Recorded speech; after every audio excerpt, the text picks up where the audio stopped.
ऐसी बात है कि अगर वो हमने सामान खरीदा तो फिर कस्टमर आपके पास शायद 2 साल 3 साल बाद आएगा या फिर 25 साल बाद भी जैसे आपने बता रहे हैं आएगा, क्योंकि इलेक्ट्रॉनिक सामान चल जाते हैं अच्छे खासे, फ्रीजर या फिर रेफ्रिजरेटर हो या फिर वॉशिंग मशीन हो चाहे टीवी हो, सभी चीजें जो है काफी लंबे समय तक चलती हैं। ऐसे में कस्टमर को बांध के रखना एक बार में बहुत एक टफी टास्क होता है कह सकते हैं। तो उसको कैसे आप हैंडल करते हैं, कस्टमर को कैसे डील करते हैं, किस तरीके से उनसे व्यवहार होना चाहिए एक बिजनेसमैन का? मेरा अपने स्टाफ को और बच्चों को भी यही रहता है कि कस्टमर को एज ए अपना फैमिली मेंबर की तरह ट्रीट करो, उसको उसकी रिक्वायरमेंट के हिसाब से, उसकी बजट के हिसाब से जो अच्छा प्रोडक्ट दे सकते हो वो दो, जिससे कि उसको बाइंग करने के बाद भी जो है उसको ऐसा ना लगे कि मेरे को कोई दिक्कत है। कि जैसे उसने अगर सपोज फ्रिज लिया तो हमारा ये रहता है कि उसके घर के हिसाब से, उसके बजट के हिसाब से हम फ्रिज दें। वो एलईडी ले रहा है तो हमारा ये कहना रहता है स्टाफ का कि उसके रूम के साइज के हिसाब से हम एलईडी दें। अगर उसका रूम छोटा है और एलईडी बड़ा ले गया तो भी वो अनकंफर्टेबल फील करेगा, और रूम बड़ा है और छोटा एलईडी ले लिया तो भी वो अनकंफर्टेबल फील करेगा। तो वो भले ही बाद में दिक्कत होती है, कस्टमर को होती है, लेकिन हमको लगता है कि ऐसा क्यों हो। कस्टमर को जैसे एसी भी है तो एसी उसके रूम के साइज के हिसाब से उसको रिकमेंड करें, वो हम ध्यान रखते हैं। ओके, मतलब सबकी रिक्वायरमेंट का आप ध्यान रखते हैं कि जिसको जो चाहिए उसे वही मिले, वो मिले। ओके सर, यहाँ पे अब देखा जाए तो अभी फिलहाल में कोई भी इलेक्ट्रॉनिक की दुकान अगर हम जाते हैं तो सबसे पहले हम सोचते हैं कि प्रोडक्ट कौन सा लें, क्या लें। तो अलग अलग कंपनीज होती हैं, बजट अलग अलग होते हैं, सर्विसेज खासकर जो कस्टमर होता है सर्विस देखता है कि सर्विस कितनी दे रहा है। तो सर्विस का क्या सीन है हमारे इस मंगलम में फिलहाल में? एक तो हम जो है प्रोडक्ट अपने शोरूम पे वो ही रखते हैं जिसकी सर्विस अभी भी मिले और फ्यूचर में भी मिलती रहे और क्वालिटी अच्छी हो। कि कस्टमर पैसे खर्च कर रहा है तो उसको क्वालिटी अच्छी मिलना चाहिए, कोई यूज एंड थ्रो ना हो, क्योंकि इतने पैसे कस्टमर खर्च करता है। कई बार जरूर ऐसा होता है बैड लकीली कि एक बड़ा ग्रुप जैसे बीच में अभी एक खत्म हो गया, उसकी सर्विसेज कस्टमर को नहीं मिल पाई। तो हमारी पूरी प्रायोरिटी रही कि हमने जो है कस्टमर कंपनी बंद होने के बाद भी उस प्रोडक्ट की सर्विसेज मंगलम ने अपने खर्चे पे प्रोवाइड कराने की पूरी कोशिश करी, जैसे कस्टमर को लॉस ना हो, उसको जो है वो सेटिस्फेक्शन मिले। ओके सर, ये तो हो गई बिजनेस की बात। अब आपकी पर्सनल लाइफ के बारे में अगर बात करें तो आपकी हॉबीज क्या हैं, क्या आपको पसंद है, क्या आपके शौक हैं? मेरी हॉबीज मूवी देखना, थोड़ा एक फूडी टाइप का हूँ, थोड़ा बहुत आउटिंग का है बस, और कोई खास ऐसी मेरी हॉबीज नहीं है। सर अगर यहाँ पे हम आगे की बात करें तो जैसे अभी 4 शोरूम्स आपके मंगलम के हैं, आपने अपनी पर्सनल लाइफ और अपनी बिजनेस लाइफ को बहुत ही कह सकते हैं संभाल के रखा है, काफी तालमेल बना के रखा है दोनों में। तो अब आगे अगर आपके बच्चे जो हैं आगे इस बिजनेस को आगे बढ़ाते हैं तो आगे क्या प्लान्स है आपके? बच्चे आगे अगर इसमें आना चाहेंगे तो क्या आप उन्हें आने देंगे?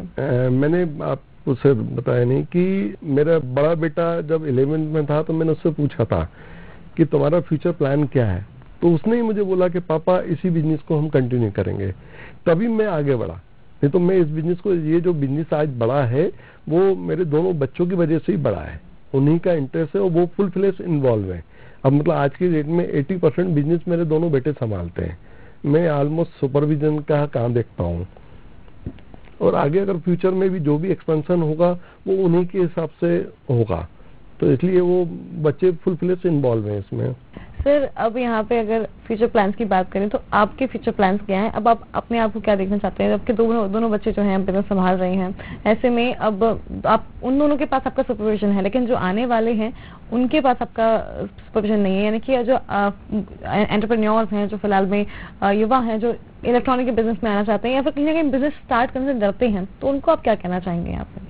पहले तो मैं ये बोलूंगा कि जो भी बच्चे जिनको अगर उनका पर्सनल इंटरेस्ट का जो है वो ही उनको करना चाहिए। जिसको अगर इंजीनियर बनने का है तो उसको पेरेंट्स को उसको इंजीनियर ही बनाना चाहिए, जिसको बिजनेस का करने का है तो उसको बिजनेस कराना चाहिए, वो भी उसकी पसंद का। अगर आपने उसके पसंद का ध्यान नहीं रखा, आपने अपनी पसंद उस पर थोपी, तो वो सक्सेस कभी नहीं हो पाएगा। हाँ, ये जरूर है कि हमें उसको वॉच करते रहना चाहिए, उसको हेल्प करते रहना चाहिए, उसको सपोर्ट करते रहना चाहिए कि जिससे वो कोई गलती तो नहीं कर रहा। अगर गलती कर रहा है तो हमारा एक्सपीरियंस है, हम उस हिसाब से उसको टेकल कर लेंगे, उसको सपोर्ट कर देंगे, संभाल लेंगे। वो हमें ध्यान रखना पड़ेगा। बाकी सारे बिजनेस बहुत अच्छे होते हैं, सारे बिजनेस में कमियां हैं, सब बिजनेस में अच्छी कमाई भी है, सब बिजनेस लॉस में भी जा रहा है। आज ऐसा नहीं कह सकते कि आप देखिए कि जो है वो कोई भी, भले वो जॉब हो, जॉब में भी प्रॉब्लम है अपनी, बिजनेस कोई भी आप करिए, बिजनेस में भी अपनी प्रॉब्लम है, अपनी अपनी सारे टाइप के बिजनेस सब में अपनी प्रॉब्लम है। इलेक्ट्रॉनिक्स में भी कोई सक्सेस है, कोई फेल है। आप होटलिंग में जाएंगे, कोई सक्सेस है, कोई फेल है। तो ये चीज ऐसी है कि ये नहीं कह सकते कि यही लाइन मतलब जो है वो सेफ है, ऐसा कुछ नहीं है। सर अगर देखा जाए तो बिजनेस और एक जॉब में अंतर क्या हो जाता है? कोई प्राइवेट जॉब अगर करता है, आज के बच्चे बहुत ज्यादा है कि अच्छी जॉब मिल जाए, अच्छा पैकेज मिल जाए कहीं का तो हम सेटल हो जाएं। ऐसे में बिजनेस में जो बच्चे जाना चाहते हैं वो कहीं ना कहीं ये बात सोचते हैं कि जॉब करी जाए या फिर बिजनेस किया जाए, तो जो कंफ्यूज है, आपके नजरिए से क्या लगता है कि जॉब बेटर या बिजनेस? ये तो ऐसा है कि एक कहावत है ना कि शादी का लड्डू खाए तो पछता है, नहीं खाए तो पछता है। हर चीज हर एक को ऐसा लगता है कि बिजनेसमैन सोचता है कि सर्विस क्लास वाला अच्छा है और सर्विस वाला सोचता है कि बिजनेस अच्छा है, बिजनेसमैन अच्छा है। जो शादीशुदा है वो सोचता है कि यार बैचलर अच्छा है, और जो बैचलर है वो सोचता है शादीशुदा अच्छा है। क्या है कि देखिए, मैंने वही बोला कि इंटरेस्ट के ऊपर है। दूसरे का थाली का खाना हमेशा सबको अच्छा लगता है। वो आपको जो है वो ये डिसाइड खुद ही करना पड़ेगा कि हमें कहाँ जाना है, किस वे में जाना है, क्योंकि सब में कंपटीशन है, सब में अपनी अपनी परेशानियां हैं।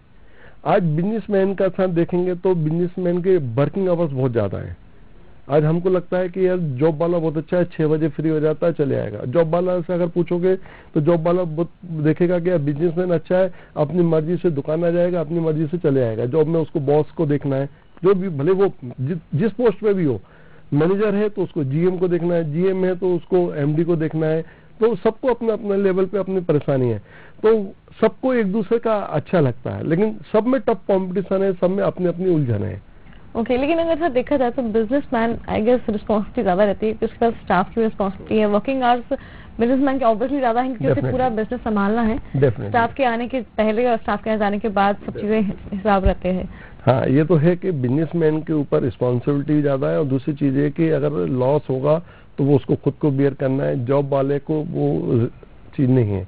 जॉब वाला तो ऐसा है कि अगर बाय द वे लॉस होगा तो वो कंपनी का लॉस होगा, वो दूसरा जॉब भी देख सकता है, वो चीज तो है।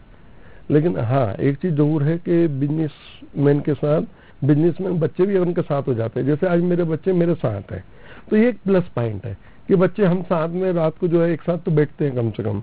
वो बिजनेस क्लास में वो पॉसिबल कई बार नहीं हो पाता कि बच्चे एक भोपाल में, एक बाहर है, एक यहाँ पर है, तो वो अलग अलग हो जाते हैं। तो एक जो फैमिली का जो एक आनंद है वो उनको नहीं मिल पाता। ओके सर, यहाँ पे आप कोई बात अगर समाज से या सोसाइटी से कहना चाहेंगे, कोई संदेश देना चाहेंगे तो क्या कहेंगे? मेरा यही है कि जो भी काम करे वो दिल से करे और मेहनत से करे और फुल फ्लेश इन्वॉल्व होके करे, और उनके पेरेंट्स जो है उनको उनकी इच्छा के अनुसार उनको वो काम दे।